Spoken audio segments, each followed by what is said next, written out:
Hey guys, how's it going? Hi Kino. Hey Dusty, how's it going over there, babes?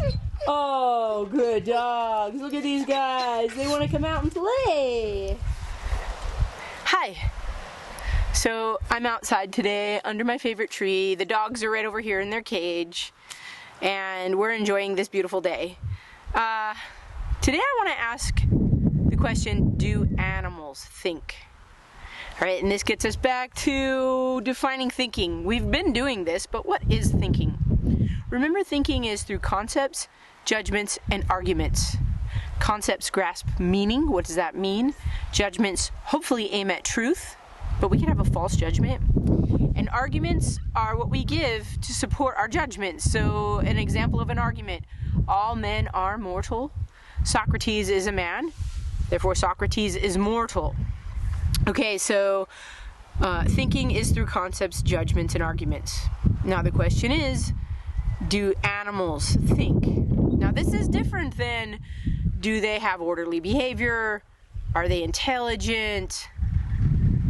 Do they have feelings? Intuitive sense? Because I think they do have those things, but not all intelligence is thinking. And also communication, not all communication is rational communication. We have a lot of non-rational communication. Body language is non-rational communication. So, here's an argument that animals don't think. Oh no, this is going to upset people, right? If animals could think, we would be able to communicate with them as we do with other human beings, using concepts, judgments, and arguments. Like I communicate with you, using words or terms or symbols that express concepts. But we can't communicate with animals as we do with other human beings, using concepts, judgments, and arguments. Therefore, animals aren't thinking.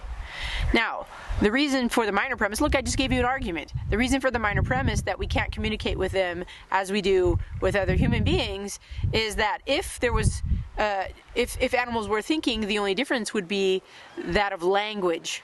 We would be speaking different languages because concepts are universal among all thinking beings.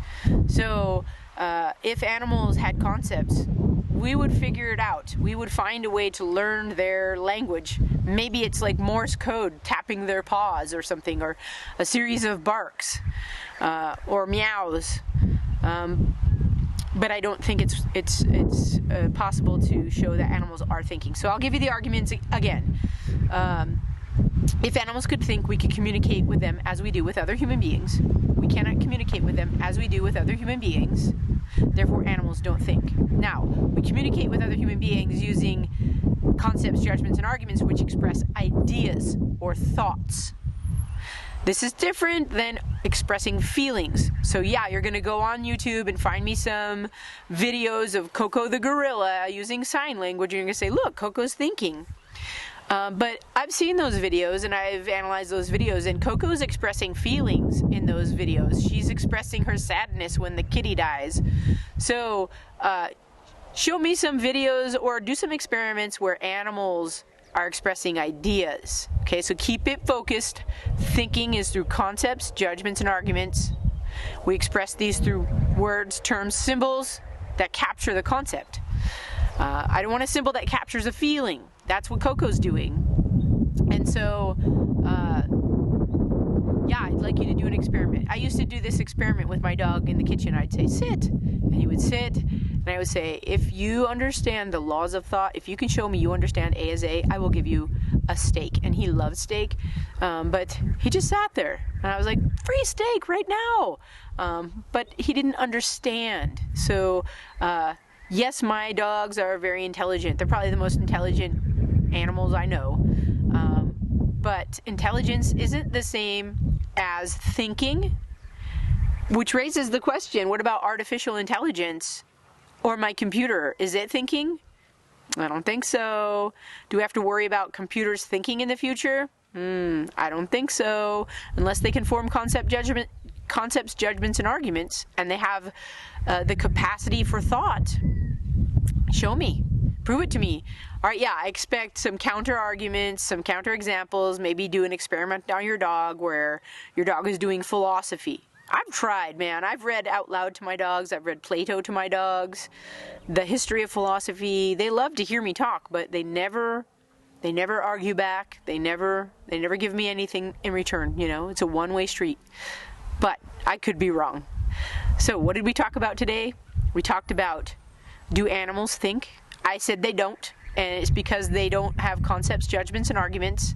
And if they did, they would communicate with us the way we communicate with one another. And I would be able to educate them. Think about that. I would have, like, permanent guaranteed employment if animals were thinking. They could come take college classes with me. That'd be great. Or I could just teach them online. They could sign up for my online classes and watch my videos and learn.